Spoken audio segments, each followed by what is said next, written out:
introduce you to Dr. Joe Griffin, a speaker, consultant, and author's intention is teaching and talk is to broaden their vision. The things they weren't taught when they brought up as children. Reach for the top, regardless of situations, predicaments, or your conditions. He's making history all of the districts, increasing retention from teachers, 50 to 80%. That ain't all that you hear me. He is the mentor. He paved the way with his tip methodology. Really, dream, be persistent, face fears, seek change, go out and go get it. This what you learning with Dr. Joe Griffin. With Dr. Joe Griffin, yeah. He says recognize trauma, push past the pain. If you got a problem, go look at his frame. Work your perspective and look at it change. Find a goal, set it in critical thing. Manage time, self-awareness. These are the few of the things he's trying to get you to do every day. Do every day.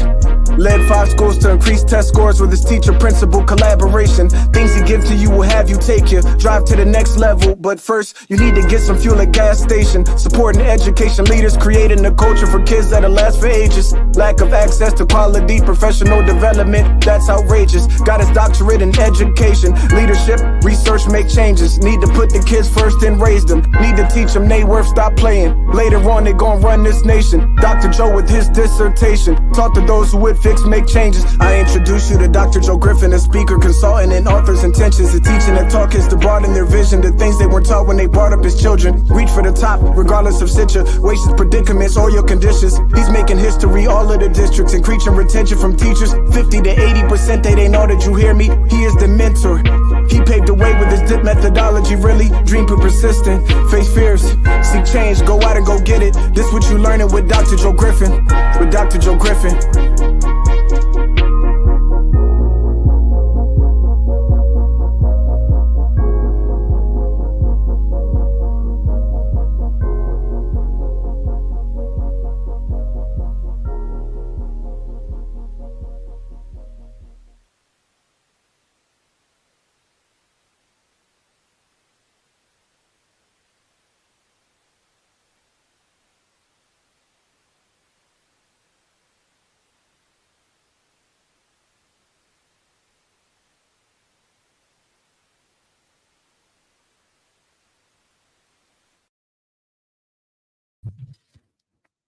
Great day, leaders. Welcome to the Speaking Life in the Youth Leadership live stream.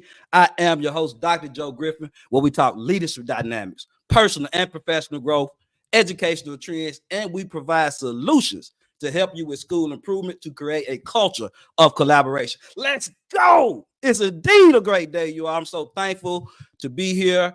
I am thankful to have each of you that are here. I see we got some already in. Definitely a pleasure to have you all in here. If you don't mind, sign in the chat. Let us know where you're streaming in from. We definitely want to celebrate you. So I want to see where you're calling in from. Go ahead and tap in with us. Let us know. Let us know where you're tapping in from. We got a great show today. Leadership, adaptability, instructional coaching. That's going to be our main focuses today as we get some of our comments in. Clyde Owens, how you doing, brother? Clyde Owens, thank you for definitely tapping in with us today. Meridian, Mississippi. Shout out to Meridian, Mississippi. Appreciate you. Yes, indeed. Who else we got in here, you all? We on fire today. We on fire today. I'm just going to tell you. We got a couple of things coming up. All right, first off, tonight, we're going to talk about being adaptable and flexible in education, right? But also, this is coming up to the end of the first 9 weeks.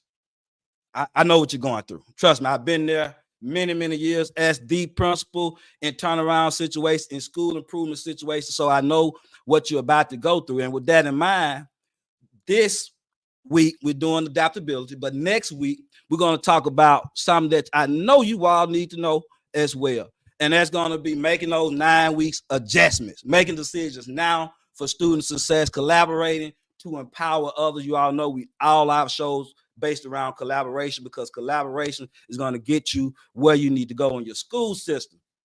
Secondly, today I just want to talk real quick before we go into our show just about making those adjustments. And then next week we'll come in and give you some tried and proven adjustment that you'll be able to make. But first off, you got to be flexible. You got to be flexible as leaders in your building, and you got to be open-minded. You've got to be open-minded. Sometimes You got gems right there in the building. You need to be taking advantage of those gems. Listen to them. Okay. It's all about collaborating. It's all about listening. It's all about inputting processes that you need to influence your culture. All right. Monitor what you expect. You got to do it regularly. If I'm expecting an educator to perform a particular task, whether it's instructional delivery, whether it's being on post, whatever it is, you got to make sure that you're monitoring it and expecting it in the most loving way, in the way to provide support. Okay, in a way to provide support. All right, and you want to be able to communicate and collaborate. You got to be able to communicate. You got to be able to get your message out to your educators, and you want to seek their input so that you can make it be the best that you could be. And those are three things that you have to do as you make these adjustments, preparing to end or to close out this first 9 weeks. I know some of you are going to finish that up in the next couple of weeks. But again, we are on fire. We love what we do. You got to have the passion. All right. So make those adjustments. I want to, in addition, I want to get our affirmations in. You're going to see exactly where these affirmations are coming from next week also when we open that up. But say it with me, type it in the chat, whatever it is that you need to do to affirm what you do as a leader, because we got to continue to pump into ourselves. All right. I strive for excellence. Strive for excellence. Give you a little wait time on it. I strive for excellence. Every single day, you got to put forth your best effort. All right. No matter what. I resolve conflicts positively. Conflicts are going to come. You're going to have situations in your schools as well as in life that you have to deal with. But how you resolve those conflicts is going to be the turning table. All right. And next, I analyze data to make the best decisions. I analyze data to make the best decisions. That's what I'm talking about, you all.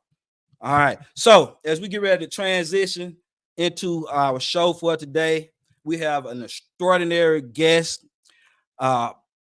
This woman has done quite a bit in education, and we're going to read some of the bio and get her in here for this deep conversation that we're about to have on adaptability and flexibility. Dr. Shakirm Brown believes in the transformative power of knowledge and the endless possibilities it offers. She's had numerous aha moments in students' lives, and these moments of discovery and growth are what inspire her to create a dynamic and engaging environment where students feel valued and empowered. I love empowered. Her teaching philosophy revolves around fostering a safe, inclusive, and supportive atmosphere where every student's unique abilities and perspectives are celebrated. She's a strong advocate for personalized learning, recognize that each student learns in their own way and at their own pace. By catering to these styles, she ensures that each student reaches their full potential while enjoying the process of learning. Dr. Brown has been a principal, instructional coach, administrator of culture, as well as a professor. I bring to the stage with us Dr. Shakirm Brown. Great afternoon, Dr. Brown. How are you on today? Good afternoon, Dr. Griffin. I am exceptional. Thank you for having me. It's a pleasure. It's definitely a pleasure. We thank you for that. I just read off your biography, and you have an extensive background ranging various positions in administration, as well as in the teacher role, from a professor as well as K through 12. So, yes, as part of our conversation today, because we got people that are interested, tell us what characteristics do educators need to illustrate to have that level of adaptability that you have already displayed, and in the same breath, tell us a little bit more about you. Yeah, so let me start off by saying that I have always wanted to be an educator. I remember my parents telling me, at the age of 2, I would sit on their bed and try to teach them how to read and write. And that's when they discovered that I was going to be an educator. And before I get into my leadership experience, I think it's important for me to note that I only wanted to be a teacher, right? I didn't see myself as an instructional coach. I didn't see myself as a school leader. I truly only wanted to remain in the classroom, right? But as a teacher, you begin to see other areas of need. And I truly had to tap into my experience and what I had to offer. And that, took me outside of the classroom. I became an instructional coach. I was, as you mentioned, an adjunct professor at the college level, focusing on business and communication. And from there, I went into leadership. I was a school principal for a school that focused on pregnant and parenting teenagers. And then from there, I started writing a petition to open my own school. So hopefully, you'll have me back and I can talk about that. Definitely. That is very diverse experiences right there. And I'm sure that some of the viewers would like to know what allowed you, or how did you gain such a variety of skill sets to be able to handle multiple roles, because that's very important as educators. Yeah.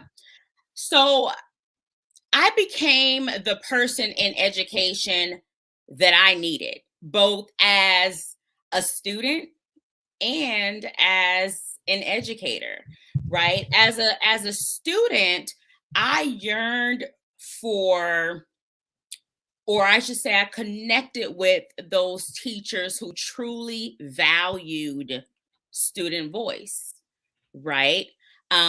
So as an educator, I want to hear about my students' experiences. I want to know what they've experienced in the past. I want to know what they experience at home. I want to know their perception of education as a whole. So why allow opportunities for students to share that information? As a teacher, I truly valued school leaders who tapped into teacher voice, who truly wanted to know about my experiences inside of the classroom, who truly wanted to know about what I knew about my students and how I utilized their insights to create personalized learning experiences. And in seeing that, I had school leaders who then encouraged me to move outside of the classroom, and tap into other teachers and really build relationships with teachers and utilize their experiences, and inform student culture, right? And classroom culture, and Definitely. and then move into how creating a successful school environment can then impact the community it is where we're serving. So yeah. Good. I like to tap into that piece a little bit more, where you discuss relationships. How does how do relationships play into, as educators, our ability to be versatile and to Yeah. adapt as we move in our different positions, whether it's in that same school district or a new school district? How does that play a role? Those Well, I relationships. think, well, first of all, it's important to recognize that no matter how long we've spent in education, no matter how long we've spent inside of the classroom, we can learn something from everyone, right? So making people feel as though they are important, making people feel as though what they're doing within education is valuable, and utilizing that to really, um at least this is something that I do, right? I build relationships. I want to know what best practices teachers have, and I utilize them as assets within the school community. I don't want them to feel as though what they have to offer is only set within the four walls of their classroom. But talking a little bit about my nonprofit, which is called Beyond Classrooms, I really pull and pour into other people and pull from their experiences and their knowledge and their expertise, and use that information to not only build them up, right, but have conversations around how what they're doing in their classroom, how that can impact the school community as a whole. I love it. I love it. Excuse that. I had to put my charger in. It was about to cut out on us, and I definitely didn't want that to happen. We've got some viewers in, and they seem to come back and watch us every week. So we appreciate all of our viewers. Again, if you have not checked in with us, definitely sign in the comments. Please do. And keeping right along with that, and we kind of move forward. Coaching teachers. And we talked a little bit about adaptability, but coaching teachers is more than just about guiding the teachers. It's about building capacity as well as fostering their growth. And we know that in order to collaborate with teachers, we have to have that sense of trust. You just mentioned relationships. What are some ways that instructional leads can go about forming those bonds, those relationships with teachers to empower them to be able to make impact each and every day? So you mentioned something that's extremely important. And oftentimes people don't see educators as professionals, right? There's a lot of micromanagement within education. There is a lot of lack of trust within education. And one thing as an instructional leader, as a school leader, one thing that I like to implement is something called, and this happens in other fields, but I like to implement this specifically in education, a partnership agreement.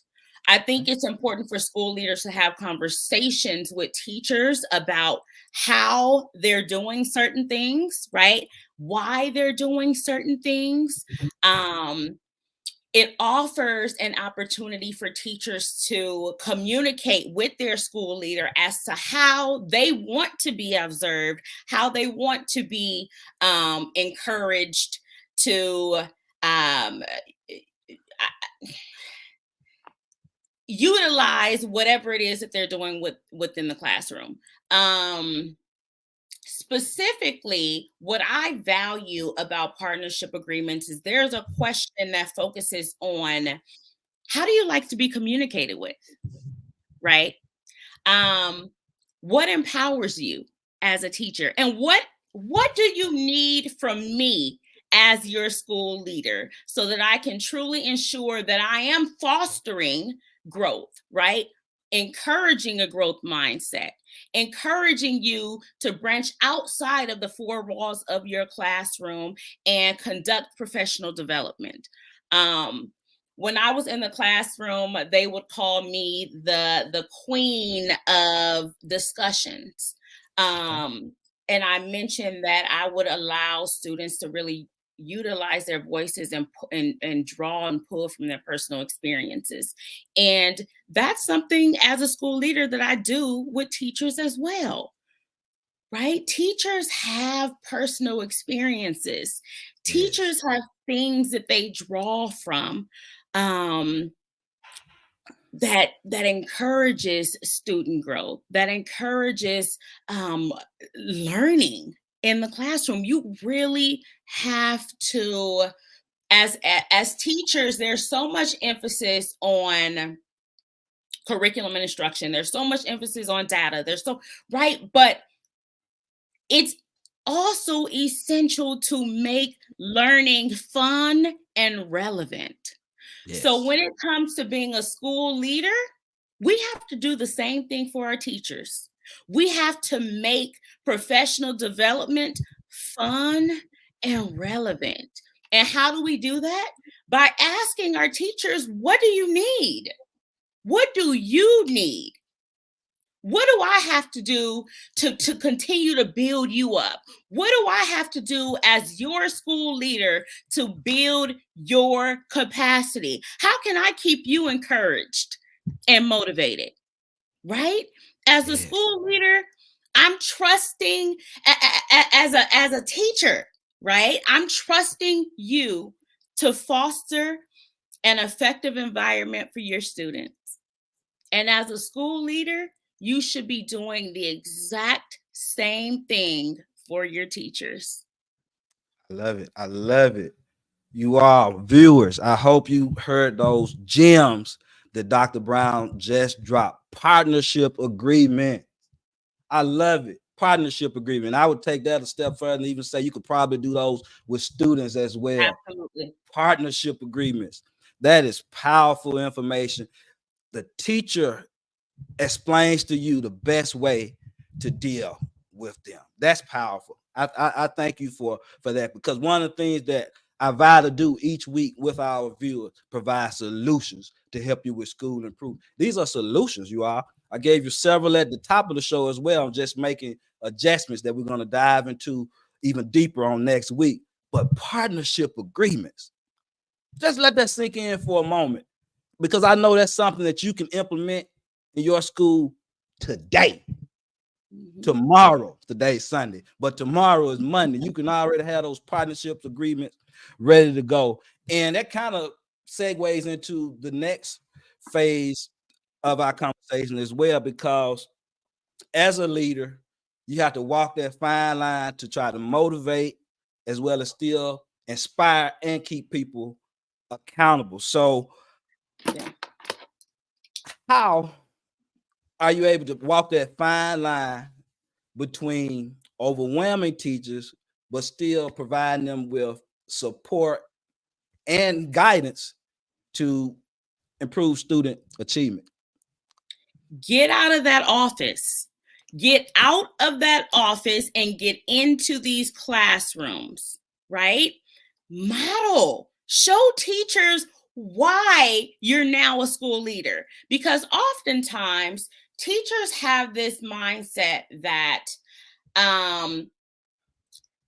people become school leaders because they can't deal with what's happening inside of the classroom, right?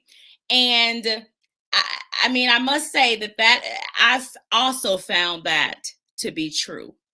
But personally, as a school leader, I get out there. I want to be in these classrooms. I help teachers create lesson plans. I help teachers differentiate for, all of their students.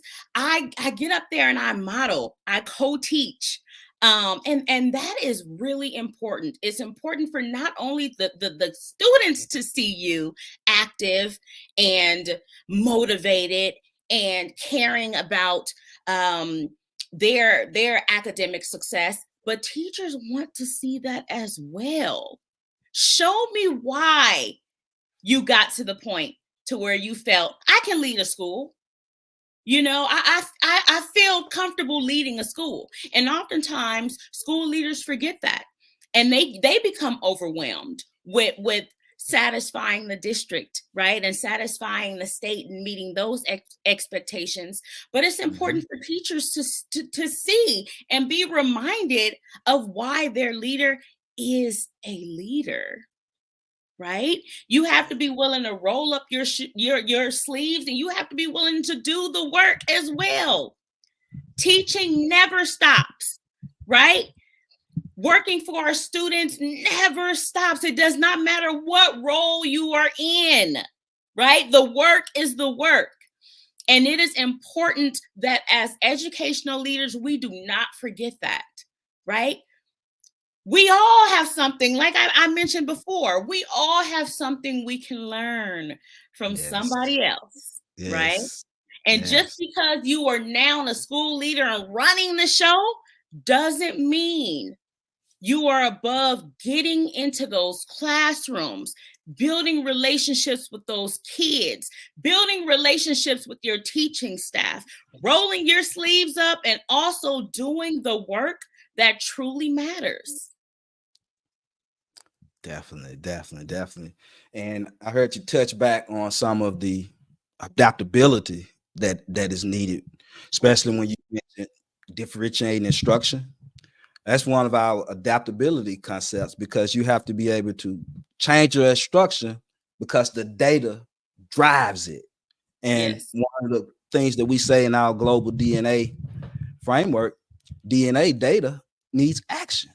Absolutely. Data needs action. So you're looking at adaptability, you're looking at instructional coaching, always coming together. So when you put that together, Dr. Brown, what does making adjustments to the data look between an instructional leader and a teacher, as well as keeping in mind that adaptability and flexibility are pertinent to make sure it's successful? Yeah. So first of all, as I mentioned before, we have to remember that the school leader is in partnership with the teacher. We have to remember that, right? And it is key.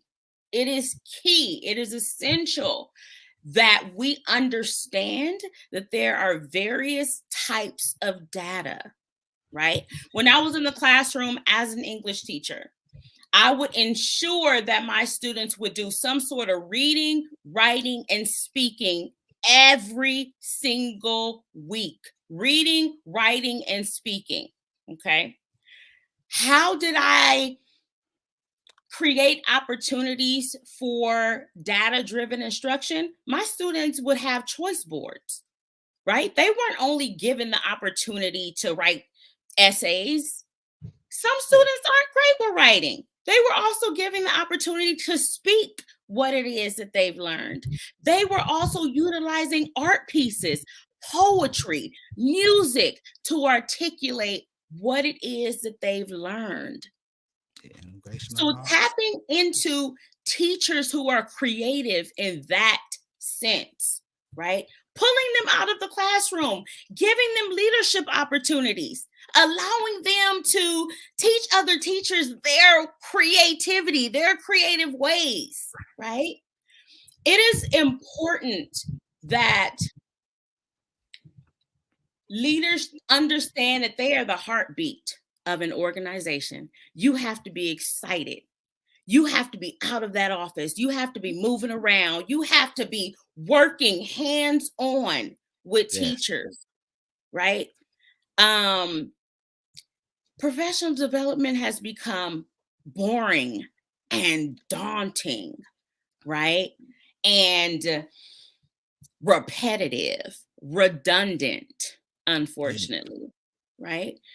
But I think that's because, at least in my personal experience, not enough leaders go out of their way to tap into what it is that their teachers are doing in the classroom.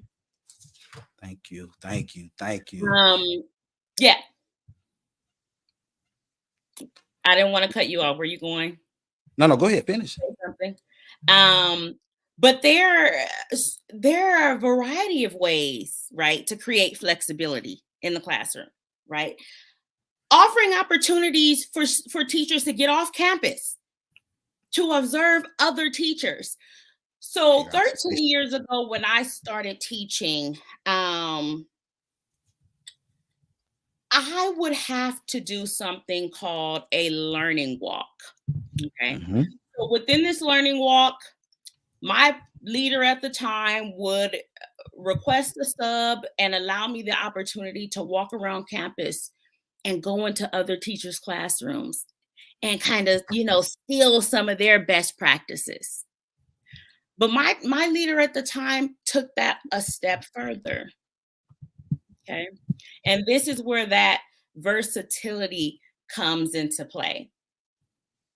He created something called a Design Your Own Professional Development Day, where I got the opportunity to get off campus and choose a school that was thriving and flourishing, where teachers were still excited, where the leader was still excited. And I had the opportunity to spend a full day there, right? And steal some of those best practices and really dig deeply into the design and the mechanics of lesson planning. Brought Yeah. that back. I would then conduct a professional development for the teachers I served and I worked with, and I would bring that back into my classroom. And I attribute a lot of my success as an educator to getting outside of my classroom and going to see other teachers work, going Yeah. to see what other teachers are doing that are effective, that's really supporting students, especially students of color, right? Um, and lower economic communities in which I tend to serve. So, Definitely. absolutely, yeah. Definitely. Thank you so much for that valuable information. Again, viewers, a lot was in that. I hope you pulled out peer observations, one of the strategies that we've talked about prior. In week one, I believe we discussed peer observations, learning walks. Learning walks. That's powerful. That's one of the strategies that is in depth in that dip approach for educator success manual. You all make sure you get that if you didn't. And you talked about partnership. And you all, again, this leads to, I'm sorry I got to do this, Dr. Brown, because you talked As you about should. partnership, empowering educational communities, a guide for teacher principal collaboration. You all, it's endorsed. Gold Ribbon edition. It's endorsed by Dr. Noguera as well as Principal Baruti Kafele. They're not putting their names on something if it's not a valuable book that you should definitely pick up. So please, we're talking about partnership. This is the ultimate guide to making partnerships in your school. Okay, empowering educational communities, a guide for teacher principal collaboration. And with that, I heard you talk about building trust and so forth. And we know that that's essential if we're going to have an instructional program that's adaptable and flexible, but it lives inside of a high performing school culture. What are some influences on school culture as leaders are we able to impact?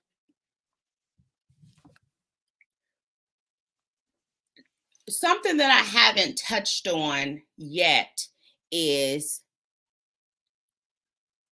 tapping into the community, right?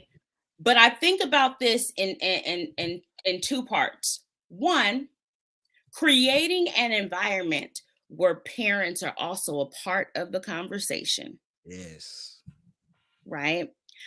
If I truly want to know who my students are and what I'm dealing with, having conversations with their parents or guardian is essential. We cannot leave them out of the picture. They are a part of this process, right? That's one. Two, getting involved with the community, right? Building relationships with the community. Because when we think about learning strategies such as project based learning, get these kids out of the classroom into the community so they can have real life experiences to bring back into the classroom. So, those are two components that I would emphasize as it relates to creating high performing school cultures, right? Additionally, teamwork. Something that has been lost for me, something that has gotten lost are professional learning communities, PLCs. No. I don't see PLCs happening consistently across the board. And I'm not talking about providing teachers with an opportunity to analyze school data. I'm not talking about that. I'm talking about teacher-led conversations about what's truly impacting them in their practice and listening to how other teachers deal with those things or coming up with solutions as a whole, right? So making sure if there's space and opportunity outside of, you know, the mundane professional development that we have to go through on a weekly basis. I want to get out there and have conversations with my partners, my teaching partners, as to what they're really dealing with in the classroom, right? Without pressure to report that information back to school leaders. So creating a safe space, trusting our teachers with the opportunity to have those conversations amongst themselves. That's really important. Right. I hear you going back to relationships and collaboration. Basically, we know that change is sometimes met with resistance, Hmm. especially when you're trying to boost the school's culture or what have you. How do relationships and collaboration play in maintaining the environment where you can deliver the change that you requested and actually have it happen? It all goes back to trust. It all goes back to trust. Trust in me as a teacher that I know what's best for my students, right? Trust in me as a school leader that I know what's best for my school community. It all goes back to that. If there We can't operate without collaboration. We have to work together. We have to all agree to the vision and the mission of the organization. We all have to be on the same page. We all have. I've seen a shift, and Dr. Griffin, I got to be real for the people. I got to be real for the people. Please I have do. Please do. seen a shift in educational leadership where school leaders have isolated themselves from teachers, Mm-hmm. right? Mm-hmm. And it has become just you need to teach these standards. This is how they need to be taught, and that's it. And I'm going to evaluate you on such. Why? Why? Why do I need to do that? How can I do that? Can you come into this classroom and show me effective strategies? That conversation has been lost. I can't tell you the last time I have worked with a school leader who truly valued my voice as an educator. I can't tell you the last time I worked with a school leader who actually trusted in my ability to teach. A question came up for me. You spoke briefly about conflict. Yeah. And I jotted this question down because I'm curious to know your thoughts on this. Okay. How do you resolve conflict with leaders who fail to value teacher voice? That's a great question. Well, I would say that first off, you've got to try to get them to see the value in them. And there are a number of ways that you could to do that.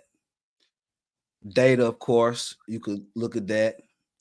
You could discuss their personal needs. How can we better support this particular teacher? What is it that you need to be better? I talked to the National Association of Secondary School Principals, Leaders of Color Network on last week. And I told them the story about my teacher who did not use the instructional strategies that we were going through in our PLCs, that we were implementing as initiatives throughout the school.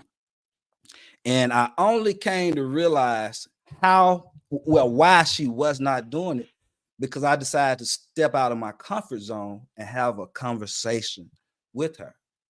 And being self-aware of our own strengths, sometimes we're not able to see what someone else's weaknesses are or their struggles are. So in this particular instance, thank God I was successful. I was able to go and talk with this teacher, and I asked her, why is it that you never use our instructional strategies? We're working hard on these stations, reciprocal teaching, and all these different high yielding, high impact strategies that I'm helping to pass down to our departmental leaders so that they can pass through the professional learning communities. And she told me, she went back on me, Doc, and she told me, I was Mr. Griffin, and she said, Mr. Griffin, the reason that I don't try any of those instructional strategies, because I used to try to use those instructional strategies, but I had a principal who did not support me with the results after some things blew up in my room or what have you. So I vowed that I wasn't going to use any instructional practices that leaders brought to me, no matter who they were. And that was a big fine for me because she meant that. And only through coaching, only through building that trust, through nurturing that relationship, did she actually start to try to use the stations, the reciprocal teaching, and she became great at it. So sometimes the conflicts are not with you. Sometimes they're within. Sometimes they're from past experiences or what have you. And we don't know where those conflicts are coming from unless we try to resolve them. That's why today one of our affirmations was, I resolve conflicts positively, not only as an educator, but as a person. Because when you get to the source of the conflict, that's when you can do better. So yeah, that's a little bit about it. Thanks for that question. You actually the first guest who actually asked me a question back. So I thank you for that. That was good. Yeah, but I just want to say that I appreciate you highlighting again, right, the value of teacher voice. Oh yeah. Right. But I can't ignore your statement of you had to get outside of your comfort zone in order to do that. Yeah. What exactly do you mean by that? Because I feel like that may, valuing teacher voice seems to be outside of a lot of school leaders' comfort zones. And I'm curious as to why, because let me before you enter, let me say this. My very first year as a school leader, I was actually told by the superintendent that I value teacher voice too much. Because, and I quote, teachers don't need to know everything that's going on at the school site. And while I agree with that, I also disagree with that, because how can we as leaders run a school effectively if we don't value what the people who are teaching our kids have to say? So I'm just curious to know why you feel as though that was a tad bit outside of your comfort zone. Well, as you become more and more self-aware, you realize what's outside of your comfort zone. And in that particular moment, I didn't realize that was outside of my comfort zone. But in retrospect, in reflection, I realized that to make that leap, I did jump out of my comfort zone, because as the leader, you want your instructors to take on the things that you say. You wonder why if they don't, because you got all this high performing things that are happening. And as the leader, sometimes, especially if you come from my background, I've turned around 5 different schools and led them to increase student achievement. If you're not doing what I need to know, what I ask you, I'm wondering what's going on. Look at these results. I'm trying to spearhead you into getting more out of you. Always taking into account who you are, because that's why I was able to actually have that conversation. But it's outside of your comfort zone because it's something that you hadn't done before. If you hadn't done it before, it's no way you can be comfortable with that. And in that particular instance, that was one of the occasions where I did not understand because Hmm. I knew the ability that she had. I saw the talent. I know the rapport that she had with the students. So it was second nature to me as to that she would naturally continue to be the best and implement more strategies, but she was already content knowing that she was a great teacher as she was. And that's where we were kind of able to push that growth perspective, that growth mindset, and what now is known as my collaborative approach to education.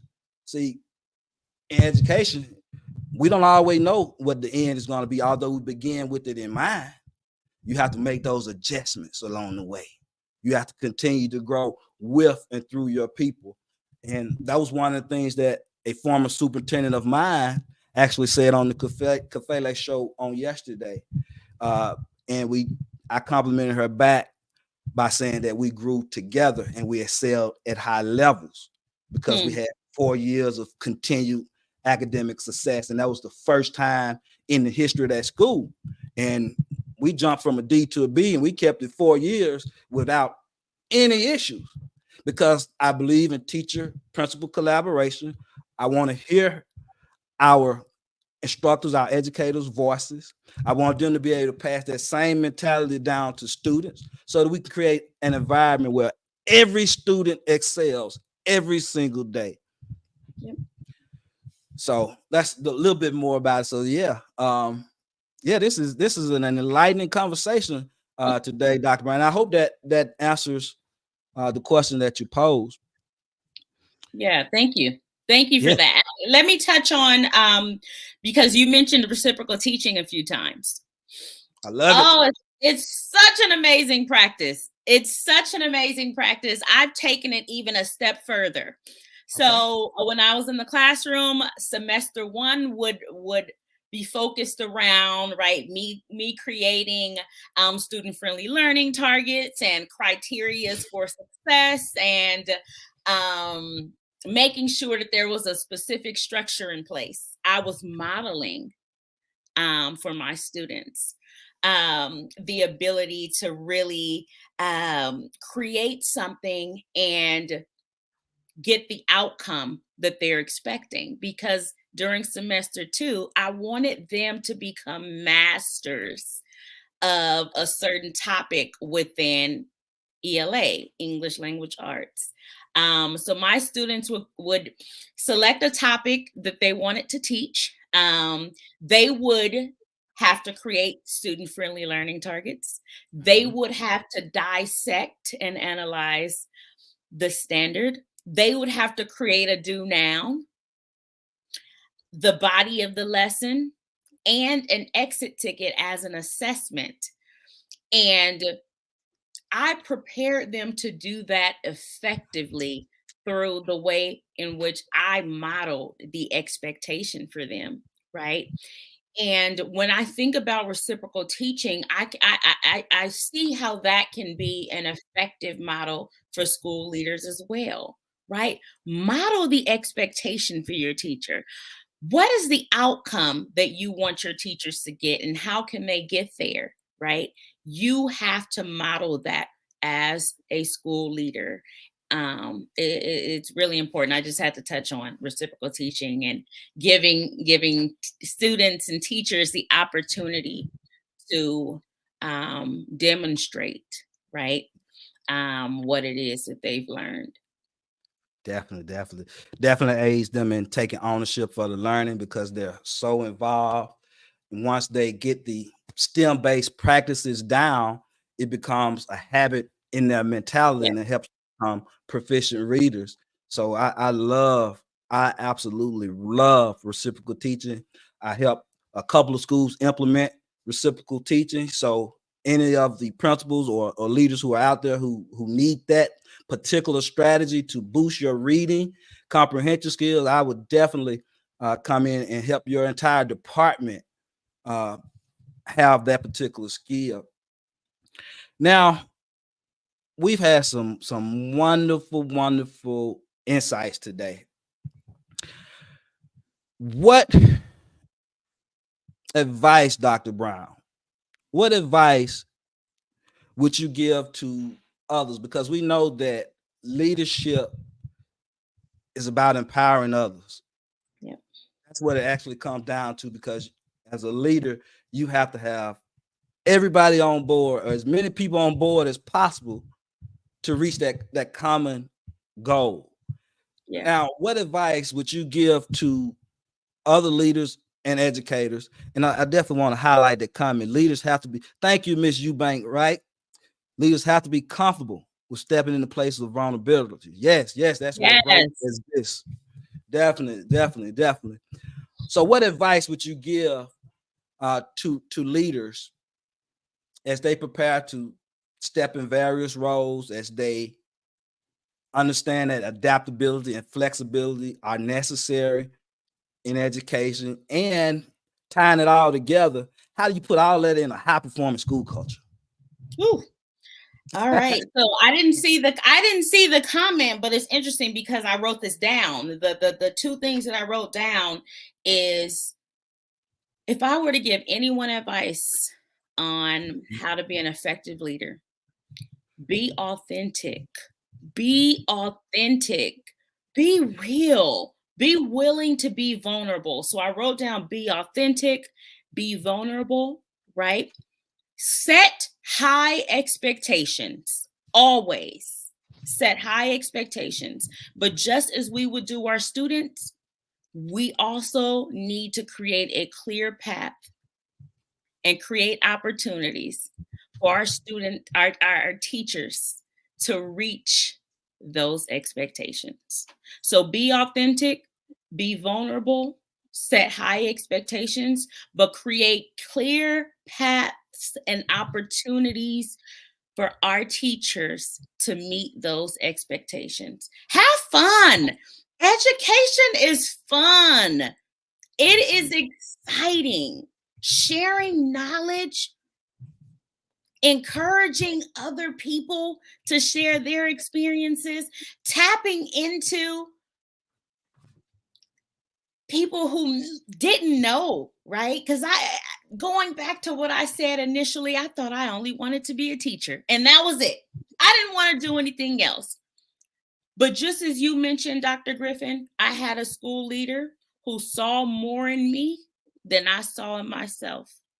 Yes. So truly tapping into our teachers and encouraging our teachers to share whatever it is that they're doing inside of their classroom to encourage other educators is truly valuable. Wow. Insightful, impactful. Thank you so much for everything today.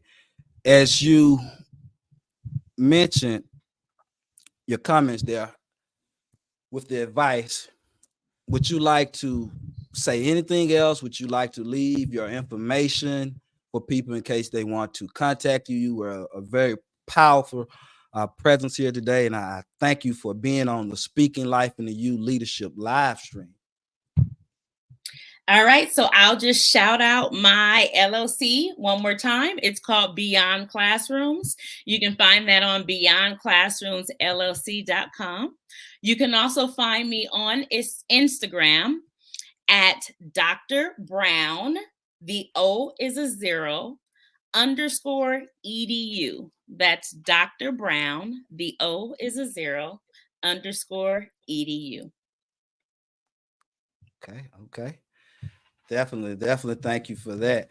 Now, you all, I know you have gotten some value today. If you've been here with us, whether you're live or in person, definitely, if you did not sign in the chat, please do so. We want to end out with our affirmations, and I want to give you some more information as well. Again, next week, we're going to be talking about the 9 weeks adjustments. You all want you to save your school year. All right.